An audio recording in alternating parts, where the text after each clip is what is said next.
British இந்தியாவிலிருந்து Punjab. India என் நாடு, British India. India உங்களுடைய இந்தியா இல்ல.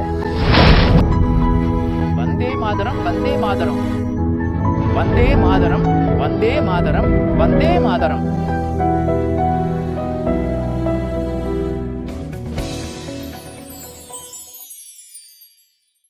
இந்த கதை நாட்டின் சுதந்திரத்திற்கு முன்பதையது.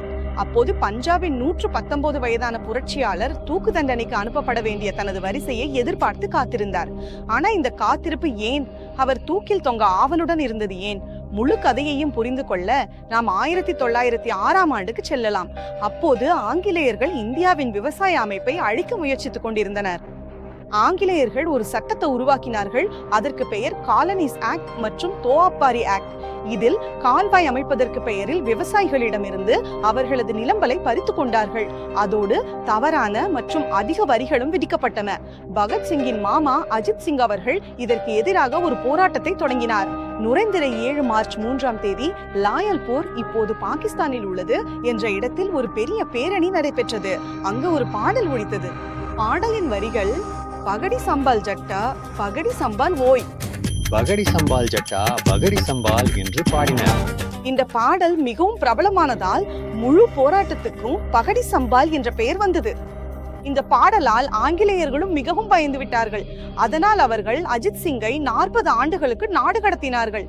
பின்னர் அஜித் சிங் ஆப்கானிஸ்தான், ஈரான், இத்தாலி மற்றும் ஜெர்மனி வரை சென்று அங்கிருந்தே தன் போராட்டத்தை தொடர்ந்தார். அது ஒரு காலம். அந்த காலத்தில் நாட்டின் தாய்மார்கள் தங்கள் கருப்பையில் குழந்தைகளை அல்ல, புரட்சிக்காரர்களையே பெற்றெடுத்தார்கள். அந்த காலத்துல ஒரு குழந்தை வளர்ந்து கொண்டிருந்தான். அவனுடைய பெயர் கர்தார் சிங் சராபா. ஆனால் இந்த கதை இவ்வளவுதான் என்று நினைக்க வேண்டாம்.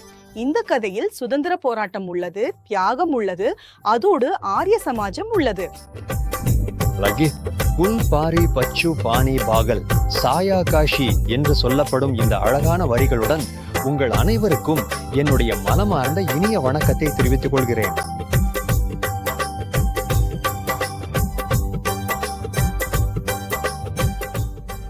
நான் ஹர்ப்ரீத் கவுர் பேசுகிறேன். 1896ல 24ஆம் தேதி லூதியானா மாவட்டம் சராபா பகுதியில ஒரு ஜார்ஜ் சிக் குடும்பத்தில் தந்தை மங்கள் சிங் மற்றும் தாய் சாஹிப் கவுர் ஆகியோருக்கு ஒரு குழந்தை பிறந்தான். அந்த குழந்தைக்கே கர்தார் சிங் என்ற பெயர் வைத்தனர். சிறு வயதிலேயே அவரது தந்தை இறந்து விட்டார். அவரை அவரது தாத்தா வளர்த்தார். அவர் 10 வயதாக இருக்கும்போது பஞ்சாபில் பகடி சம்பால் என்ற ஒரு இயக்கம் நடந்தது. இதில் ஆங்கிலேயர்களுக்கு முன்பாக தலைவணங்க மறுக்கப்பட்டது. ஆனால் படிப்பில் மிகவும் புத்திசாலியாக இருந்த கர்தார் உயர்நிலை பள்ளியில் இருந்து மேட்ரிக் தேர்வை சிறந்த மதிப்பெண்களுடன் முடித்தார். வீட்டில் எந்த குறையும் இல்லை. அவர்கள் ஒரு செல்வந்த குடும்பத்தை சேர்ந்தவர்கள். ஒரே வாரிசும் கர்தார் தான். ஆகவே கர்தார் 16 வயது ஆகியதும் அவருடைய தாத்தா வேர்க்லிஸில் உள்ள கலிபோர்னியா பல்கலைக்கழகத்தில் இரசாயனவியல் படிக்க அனுப்பினார். முதலில் கர்தார் சான் பிரான்சிஸ்கோவுக்கு வந்தவுடன் வேறுபாடு மற்றும் பாகுபாடு எதிர்கொண்டார். குடிவரவு துறையில் அவரிடம் கேட்கப்பட்ட கேள்விகள் 16 வயது சிறுவன் எதிர்பார்க்க முடியாதவையாக இருந்தன. அங்க சென்றதும் ஒரு சம்பவம் அவருடைய வாழ்க்கையை எப்போதும் மாறு செய்தது. வெஸ்ட் இந்தியா இல்ல, பஞ்சாப் இந்தியா என் நாடு, பிரிட்டிஷ் இந்தியா உங்களுடைய இந்தியா அல்ல. சர்தார் சிங் சராபா 1912ஆம் ஆண்டு அமெரிக்காவுக்கு வந்தார். அவர் வந்த இடம் இதுவே. இந்த பேராக்ல ஆரம்பம் ஒரு பேராக் தினமோ அடிப்படையில அது ஒரு அறை மாதிரியானது, சிறையறையை போல அதை யாரோ ஒருவர் எடுத்திருந்தார். கர்தார் பார்த்தபோது இந்தியர்களிடம் அவமதிப்பான கேள்விகள் கேட்கப்பட்டன. ஆனால் மற்ற பகுதிகளிலிருந்து மற்றும் பிற நாடுகளிலிருந்து வந்த குடியிருப்பாளர்களுக்கு அனுமதி வழங்கப்பட்டது. இதற்கான காரணம் கேட்டபோது அவர்களுக்கு இந்தியர்கள் அடிமைகள் என்பதால் அவர்கள் 2ஆம் நிலை குடிமக்கள் என்று கூறப்பட்டது. இன்னொன்று, அவர் இருந்த வீட்டின் உரிமையாளர் ஒரு நாள் முழு வீட்டையும் அலங்கரித்துக் கொண்டிருந்தார். சராப்பாவிடம் வீட்டை அலங்கரிப்பதற்கான காரணம் கேட்டபோது வீட்டின் உரிமையாளர் இன்று அவர்களது நாடு சுதந்திரம் பெற்ற நாள் என்பதால் அந்த மகிழ்ச்சியில் வீட்டை அலங்கரித்துக் கொண்டிருக்கிறேன் என்று சொன்னார். இந்த நிகழ்வுக்கு பிறகு சராப்பாவின் உள்ளம் குமுறி நாம் இப்படி ஒரு நாளை கொண்டாட முடியாதா என்று கேட்டது. இது போன்ற சில சம்பவங்களே சராப்பாவின் கண்களில் சுதந்திரத்தின் கனவுகளை உருவாக்கின. மேலும் இந்தியாவில் ஆட்சி இருப்பதற்கே கேள்வி எழுப்ப ஆரம்பிச்சார். 1912ஆம் ஆண்டு அமெரிக்காவின் போர்ட்லாண்டில் இந்தியர்களுக்கான ஒரு மிகப்பெரிய மாநாடு நடைபெற்றது. ஹர்நாம் சிங், சோஹன் சிங் பக்னா உள்ளிட்ட பல இந்தியர்கள் இந்த மாநாட்டில் பங்கேற்றனர். அதே நேரத்தில் ஆரிய சமாஜ் சிந்தனையால் பாதிக்கப்பட்டார் மற்றும் மகரிஷி தயானந்த சரஸ்வதி அவர்களின் பரம சீடரான லாலா ஹர்தயால் அங்கு தனது உரையை வழங்கினார். அந்த உரையை கேட்டதும் சராபா மிகவும் பாதிக்கப்பட்டார். இது அந்த காலம் இந்தியாவின் ஒரு கட்டமாக இருந்தது. அப்போது நாட்டின் இளைஞர்கள் காங்கிரசின் மென்மையான கொள்கைகளால் மிகவும் வெறுப்படைந்திருந்தனர். அவர்கள் நினைத்தார்கள் ஆயுதம் எடுக்காமல் சுதந்திரம் கிடைக்க முடியாது என்று. அதனால் சுதந்திரத்திற்காக நடந்து வரும் இயக்கம் வேகமடைந்தது. ஆரிய சமாஜ் வீரர்கள் வெளிநாட்டு நிலத்தில் கதர் இயக்கத்தின் அடித்தளத்தை அமைத்தனர். இது வெளிநாட்டில் அடித்தளம் அமைக்கப்பட்ட முதல் வகை இயக்கமாக இருந்தது. இங்கு இந்திய மாணவர்கள் இந்த இயக்கத்தின் கூட்டங்களில் ஆர்வமுடன் பங்கேற்றனர். கதர் கட்சியின் ஒரே நோக்கம் எப்படியாவது இந்தியாவின் சுதந்திரம். இங்கு அவர்களது ஒரே கோஷம் நாட்டின் சுதந்திரத்திற்காக. எல்லா வகையிலையும் அழைக்கப்பட வேண்டும். கதர் மிகவும் குறைவாக நடந்து கொண்டிருந்தாலும் செய்வதர். அனைவருக்கும் வணக்கம். வந்தே மாதரம். வந்தே மாதரம். இதை நாம் ஒரு குறிப்பிட்ட வகையில மிகவும் விளக்கமாக சொல்லலாம். இது சாம்ராஜ்யவாதத்திற்கு எதிராக ஆரிய சமாஜ் செயற்பாட்டாளர்களின் ஆயுதபூர்வமான போராட்ட அறிவிப்பும் இந்தியாவின் முழுமையான சுதந்திரத்தை கோரும் இயக்கமும் ஆகும் என்று கூறலாம். கர்தார் சிங் மிகுந்த உற்சாகத்துடன் பங்கேற்றார். மேலும் கட்சி அவரை தங்களது முகப்பிதழில் பஞ்சாபி மொழி பதிப்பை வெளியிட பொறுப்பாளராக நியமித்தது.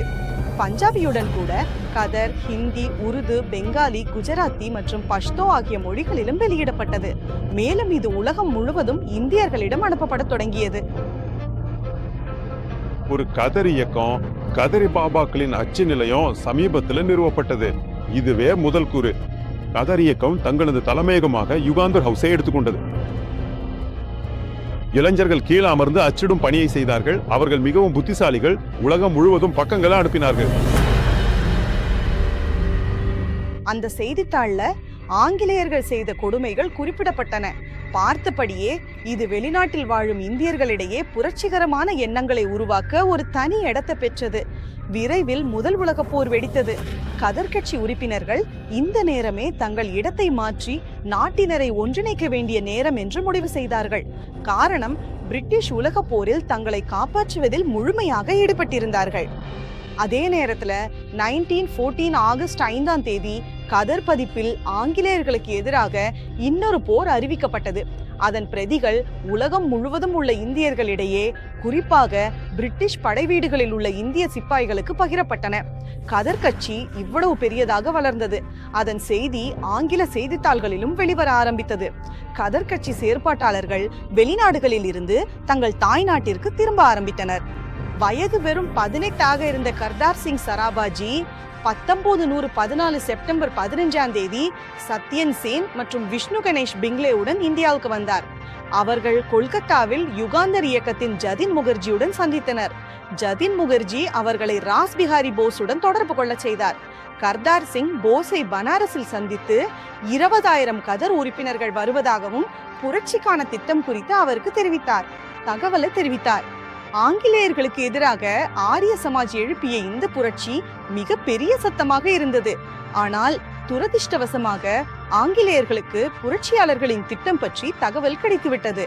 இதனால் அவர்கள் புரட்சியாளர்களை பிடிக்க பெரிய நடவடிக்கையை தொடங்கினர். பலர் கதர் உறுப்பினர்கள் துறைமுகங்களிலேயே கைது செய்யப்பட்டனர். ஆனால் இது கர்தார் சிங்க தனது திட்டத்தை முன்னெடுக்க தடுக்கவில்லை. கர்தார் சிங் பஞ்சாபை புரட்சியின் முக்கிய மையமாக மாற்றும் தயாரிப்புகளுடன் பஞ்சாப் சென்றார்.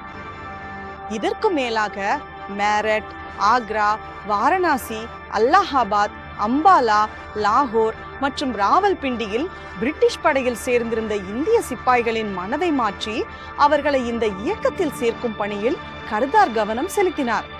இதனுடன் லுதியானாவில் ஒரு சிறிய அளவிலான ஆயுத உற்பத்தி அலகையும் நிறுவினார். ராஸ் பிஹாரி போஸ் உள்ளிட்ட பிற மூத்த தலைவர்களுடன் கிளைமுறையின் தேதி 21 பிப்ரவரி 1915 என்று நிர்ணயிக்கப்பட்டது. மேலும் மியாமீர் மற்றும் பிரோஸ்பூர் படைவீடுகளில் தாக்குதல் நடத்தவும் அம்பாலாவில் கிளைமுறை ஏற்படுத்தவும் திட்டமிடப்பட்டது. ஆனால் பாரத மாதாவின் துரதிருஷ்டவசமாக இங்கும் ஒரு தேச துரோகி கிளைமுறைக்கு ஒரு நாள் முன்பே அவர்களிடம் துரோகம் செய்தார்.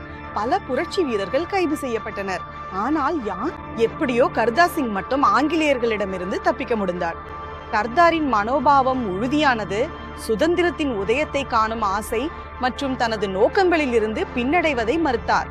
1915 மார்ச் 2ஆம் தேதி சர்கோதாவில் சக்சங்கியா 5 என்ற இடத்தில் 22 குதிரைப்படை இந்திய சிப்பாய்களை தூண்டி கிளர்ச்சி தீப்பொறியை ஏற்படுத்தும் ஒரு மிக துணிச்சலான இறுதி முயற்சியை மேற்கொண்டார். ஆனால் இந்த முறையில் 22 குதிரைப்படையின் ரிசால் தான் கர்தார் சிங் அவரை கைது செய்தார். அவர் மீது லாகூர் சதிச் செயலின் கீழ் லாகூரில் மற்ற கடற் உறுப்பினர்களுடன் வழக்கு தொடரப்பட்டது. 1915 செப்டம்பர்ல தீர்ப்பு வழங்கப்பட்டது. 10 கடற் உறுப்பினர்களுக்கு தூக்கு தண்டனை விதிக்கப்பட்டது. மேலும் 17 பேரின் தூக்கு தண்டனை சிறை தண்டனையாக மாற்றப்பட்டு அவர்கள் அந்தமான் செல்லுலர் சிறையில் வாழ்நாள் சிறை தண்டனைக்கு அனுப்பப்பட்டனர். ஒரு 119 வயதான இளைஞரிடம் நீதிபதி கேட்டார், தூக்கு தண்டனை வழங்கலாமா அல்லது வாழ்நாள் சிறை தண்டனை வழங்கலாமா என்று.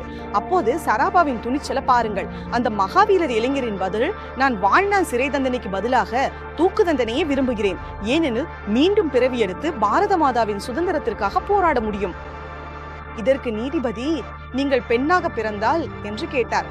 அப்போது சராபாவின் பதில், நான் 10 சராபாக்களை பிறக்க வைப்பேன். அப்போது ஆங்கில ஆட்சியின் அடித்தளம் முற்றிலும் குலைந்துவிடும். நீதிபதி தண்டனை வழங்கும் போது அவரை எல்லா கிளர்ச்சியாளர்களிலும் மிகவும் ஆபத்தானவர் என்று கூறினார். ஏனெனில் அவர் செய்த குற்றத்திற்கு மிகுந்த பெருமை கொண்டவர். அதனால் அவருக்கு எந்த விதமான இரக்கமும் கிடையாது. அவருக்கு தூக்கு தண்டனை வழங்கப்பட வேண்டும் என்று தீர்ப்பளித்தார். வீட்டின் ஒரே விளக்காக இருந்த அவரை சந்திக்க தாத்தா லாகூர் சிறைக்கு வந்தார். அவர் கேட்டார், கர்தார் சிங், உன்னுடைய தியாகத்தால் நாட்டுக்கு எந்த நன்மையும் கிடைக்கும் என்று எங்களுக்கு இன்னும் நம்பிக்கை இல்லை. நீ ஏன் உன் வாழ்க்கையை வீணாக்குகிறாய்? இதற்கு பதிலாக கர்தார் சிங் தன் தாத்தாவுக்கு ஹெசா, பிளேக் அல்லது பிற நோய்களால் இறந்த சில உறவினர்களை நினைவூட்டினார் மற்றும் கேட்டார், அப்படி என்றால் நீங்கள் என்ன விரும்புகிறீர்கள்? உங்க பேரன் ஒரு வேதனையூட்டும் நோயால் இறக்க வேண்டும் என்று நீங்கள் விரும்புகிறீர்களா? இந்த மரணம் அதைவிட 1000 மடங்கு சிறந்ததல்லவா? 16 நவம்பர் 1915 அன்று கர்தார் சிங் தன் உதடுகள்ல புன்னகையுடன் கண்கள்ல ஒளியுடன் தானே எழுதிய தேசபக்தி பாடலை பாடிக்கொண்டே சென்றார். இதையே நீர் காண்பீர், என் மொழியில் என் உணர்வில்.